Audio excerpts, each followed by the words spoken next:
Hey, avant que la vidéo ne commence, un grand bravo à Sacha B231 pour avoir répondu à la question précédente. Un grand bravo à toi mon frérot, t'as dead ça. Et sans plus attendre, question suivante. Celle-ci est niveau expert un peu. Cite-moi le prénom de 2 petits frères sur 3 de Tanjiro. On va voir si tu suis bien Demon Slayer. As-tu bien retenu le nom des petits frères de Tanjiro? C'est ce qu'on va voir. Et si tu as la réponse, mets-moi 2 des prénoms sur 3 en premier dans les commentaires pour voir ta réponse s'afficher dans la prochaine vidéo. Comme d'hab, bonne chance à tous. Et moi, je vous laisse avec la review. Wesh, bien ou quoi? Je pense que j'aurais dû commencer par cet épisode là directement. Oui, j'aurais même pas dû attendre de faire toutes les reviews précédentes, mais directement commencer à là parce que c'est là que ça commence. Osef le train de l'infini parce que nous tout ce qu'on voulait c'était le sang. Oui, le vrai sang, Rengoku contre Akaza. Et même si on l'a déjà vu, c'est toujours aussi émouvant. Mais ça, on en parle juste après le générique.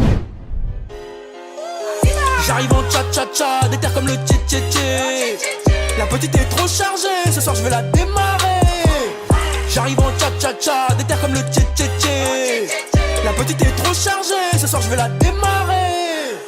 Ohio Midnight, c'est Afro, j'espère que vous avez la pêche car moi c'est le feu. Bienvenue dans le Bendo, dans le Banks si vous préférez. Aujourd'hui on se retrouve pour la review de l'épisode 6 de la saison 2 de Demon Slayer, disponible comme d'habitude sur le site de Wakanim. Il y a même sur Crunchyroll. Et comme d'habitude, avant que la vidéo ne commence, n'hésite surtout pas à liker, à t'abonner et à activer la cloche si tu apprécies le contenu Demon Slayer. Le prochain arc arrive à grands pas et crois-moi, on va faire des reviews, ça va être incroyable. Donc voilà, pour ne rien louper, j'espère que t'es bien abonné et que t'as activé la cloche. Bref, deuxième info importante, je vais bientôt ouvrir mon Discord et je recherche des modos. Si tu as 18 ans et plus, que tu as une bonne culture manga, mais surtout que tu es disponible pour modérer, n'hésite surtout pas à m'envoyer un message à l'adresse qui s'affiche juste en dessous, qui est afroroshi.pro@gmail.com. Tu mets en objet candidature modo, comme ça je sais que tu viens pour ça, et dedans tu me mets ton nom, prénom, âge, ce que tu fais dans la vie, les mangas que tu kiffes, bref, tu me parles un peu de toi quoi. Et surtout tu m'envoies un screen que tu es bien abonné à la chaîne, comme ça au moins je saurai que tu suis le contenu que je fais et du coup que tu es apte à devenir mon modo. Voilà. Bref, parenthèse étant passée, passons maintenant si vous le voulez bien à la review de cet épisode 6 de la saison 2 de Demon Slayer. Et ça y est, grâce à Inosuke et Tanjiro, le démon a été éliminé. Oui mesdames et messieurs, et tout cela a été possible grâce au Inokami Kagura de Tanjiro qui a réussi à toucher sa cible. Grâce à cela, le train a pu s'arrêter et Rengoku,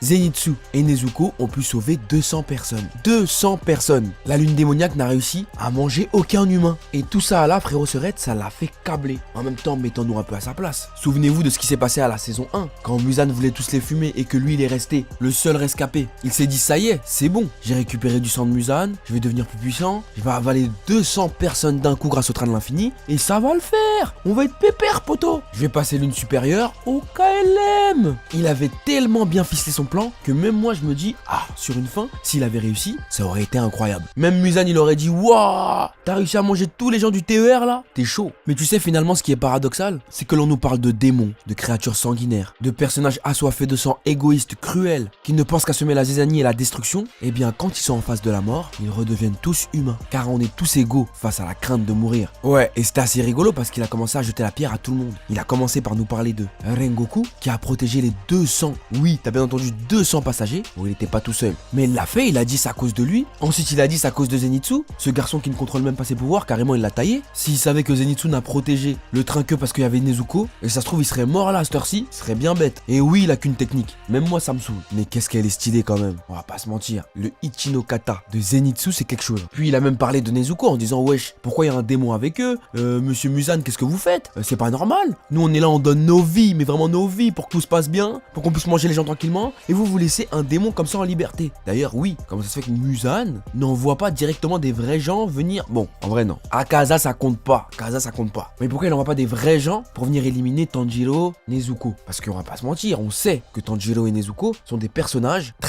très dangereux pour Muzan. Mais du coup pourquoi il fait rien? Pourquoi tu fais rien frérot? T'es pas actif. Après tu vas finir comme tous les méchants là, à commencer à te faire fumer par le pouvoir de l'amitié parce que t'auras pas su gérer le bail. Pour moi aujourd'hui ça y est hein, se faire fumer par le pouvoir de l'amitié en 2021 quand t'es un méchant, c'est que t'as tout perdu ma gueule, t'as tout perdu. Donc voilà, pour en revenir à la lune qui s'est fait éliminer, c'était assez marrant et assez triste de voir encore une fois un démon faire preuve d'autant d'humanité qu'ils ont eux-mêmes cherché à fuir, à éradiquer de leur être. Parce qu'à chaque chaque fois que Tanjiro tue un démon, c'est triste, alors qu'en fait le démon il nous a cassé la tête juste avant. Enfin bref, un autre personnage qui m'a cassé la tête, c'est le contrôleur. Oh là là, le contrôleur, il s'est mangé un coup de karma. Je crois qu'il a écouté du Aya Nakamura, c'est pas possible. Il est venu, il a planté Tanjiro, ou plutôt il voulait planter Inosuke. D'ailleurs, j'ai remarqué un truc que personne ne dit, c'est que Inosuke en vrai c'est un thug de ouf. Il est trop thug. Tu vois l'uniforme des Yaiba là, qu'il a Tanjiro. Cet uniforme est super résistant, résiste aux coups des démons, enfin des basiques hein. Et tu vois, tu peux tenir un combat face à une lune avec l'uniforme. Tu peux, c'est possible. Rengoku l'a fait, etc. Mais Inosuke il se bat avec une tête de sanglier, torse nu, il a même pas le pantalon des Yaiba, et il est là, il fout la merde. Il a un souffle absolument pété, et en vrai sur une fin, Inosuke c'est le plus cheaté en fait. C'est trop lui, enfin bref. Du coup le contrôleur, il a essayé de planter Inosuke, Tanjiro l'a protégé, avec toute l'ultime bonté que vous le connaissez à Tanjiro, il lui a rien fait. Il l'a juste endormi le temps de niquer le démon. Mais après le karma il a rattrapé, le karma, t'as vu le karma? Il s'est retrouvé, jambes cassées, train sur ses jambes, voilà dinguerie. Faire du mal aux gens pour ses intérêts personnels, ça paye pas. Ah ouais, ça paye pas. Donc là il va vivre comme ça, juste parce qu'il voulait dormir. Ah. Bon après il était endoctriné par le démon, mais quand même ça fait mal au cœur. Je vous dis, Demon Slayer c'est un manga bizarre. T'as de l'empathie pour les méchants, c'est bizarre. Et t'as même pas besoin d'avoir vu leur flashback, hein. T'as de l'empathie par rapport à leur comportement. C'est fort, hein. C'est fort d'en arriver là. Donc comme quoi, ne faites pas du mal aux gens. Vraiment, ça peut se retourner contre vous violemment. Le karma, le temps, c'est des choses qu'on ne contrôle pas. Donc faites attention à vous et à vos proches. Bon, et aussi durant cet épisode, on a appris que grâce au souffle, tu pouvais t'auto-soigner. Bon, ça vaut pas un bon Doliprane, mais tu peux colmater tes vaisseaux sanguins pour arrêter une hémorragie. Tout ça en mettant des petits coups d'haleine. C'est une dinguerie cette énergie. Même dans DBS, dans Dragon Ball, tu te régénères pas en soufflant comme un taré sur le micro. C'est impossible. Donc déjà,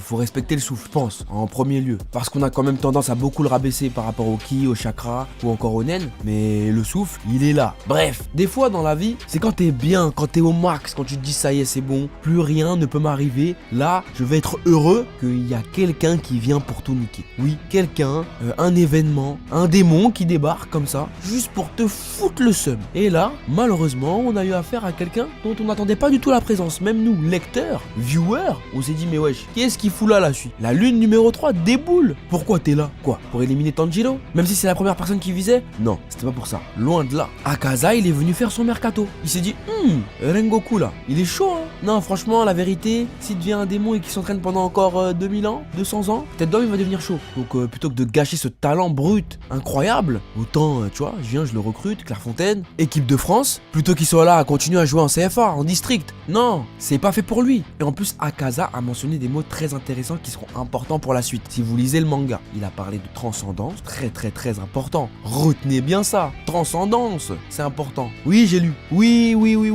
Je suis au tome 19 là, j'attends le tome 20. Après, il restera plus que 4 tomes et ce sera fini. Donc voilà, Akaza, il est venu le recruter, mais malheureusement, il est tombé sur un os, car on a affaire à Rengoku, le personnage le plus pieux et le plus loyal, qui a une bonté absolument incroyable et un sens de la justice très poussé de tous les piliers. Carrément, le mec, il lui a dit pour la première fois, je te connais pas, mais je te hais déjà. En même temps, moi, je lui aurais dit pareil. Haïr quelqu'un qui peut reconstituer ses membres, ça me paraît tout ce qu'il y a de plus logique, normal. Ah oui, soyez pas bêtes. Enfin bref, on a eu affaire à un combat absolument incroyable et on a pu voir que Rengoku a tenu tête à Akaza. Akaza qui était pas à fond, mais il a quand même tenu tête à la lune numéro 3. Dis-toi qu'il nous l'a expliqué, que lui, il met la misère à des piliers, ça fait des années. Chaque année, il y a un nouveau pilier, chaque année, il lui met la misère. Et jusqu'à aujourd'hui, il n'y a aucun pilier qui a accepté de le rejoindre. Normal en même temps. Tu dis un pourfendeur, pilier des pourfendeurs. C'est pas pour aller pactiser avec le premier chétan venu. Non, un peu de respect, un peu de comportement quand même. Enfin bref, on a eu affaire au combat que vous connaissez. Inosuke et Tanjiro étaient totalement subjugués, mais aussi apeurés, car ils ne pouvaient rien faire par peur de gêner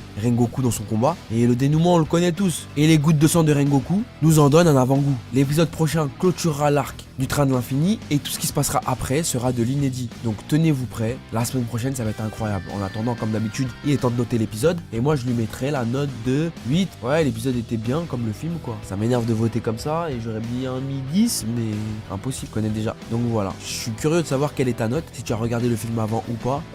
Dis-moi tout dans les commentaires frérot Surette, ça m'intéresse d'avoir ton avis, c'est important. Voilà, et sur ce c'est la fin de cette vidéo, j'espère qu'elle t'aura plu. N'hésite pas à mettre un gros pouce bleu si tu l'as apprécié. Abonne-toi à la chaîne et rejoins la famille frérot Surette, c'est important. important, suis-moi sur les réseaux sociaux, Facebook, Twitter, Instagram et TikTok pour ne rien louper de l'actu de la chaîne. Tous les liens sont en description. N'hésite surtout pas à follow ma chaîne musique. Toutes les intros, outros proviennent de là. C'est la chaîne Nox. Elle est juste en dessous. Tu vas écouter les sons que tu kiffes. Et quant à moi, je te dis à très vite sur cette chaîne pour de nouveaux contenus. Sayonara frérot et sœurettes. Bisous. Mouah. La mansion, le palace, finiront loose day comme Galas. Pour la chou fonce day, mais je suis serein, je vais les fumer, j'aime les famas. On veut la mansion, le palace, finiront loose day comme Galas. Pour la chou fonce day, mais je suis serein, je vais les fumer, j'aime les famas. Ça parle de gros cul, de gros chèques, de gros pètes.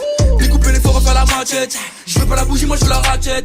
Je veux pas la bougie, moi je veux la ratchet. Elle sera jamais ma carte, je suis pas offset. Mais elle est mignonne, elle a des faussettes, des fossiles, des faux seins et des faux seufs. Elle va me ruiner, je vais finir homeless. Je trouve la vérité quand elle blesse. Poto t'es rincé, faut que tu te laisses. Mon ex est revenu depuis qu'elle a vu que je fais des milliers de vues sur le net. J'aime trop la vérité quand elle blesse. Poto t'es rincé, faut que tu te laisses. Mon ex est revenu depuis qu'elle a vu que je fais des milliers de vues sur le net. Fuck le Covid, c'est relou, maman ta faim.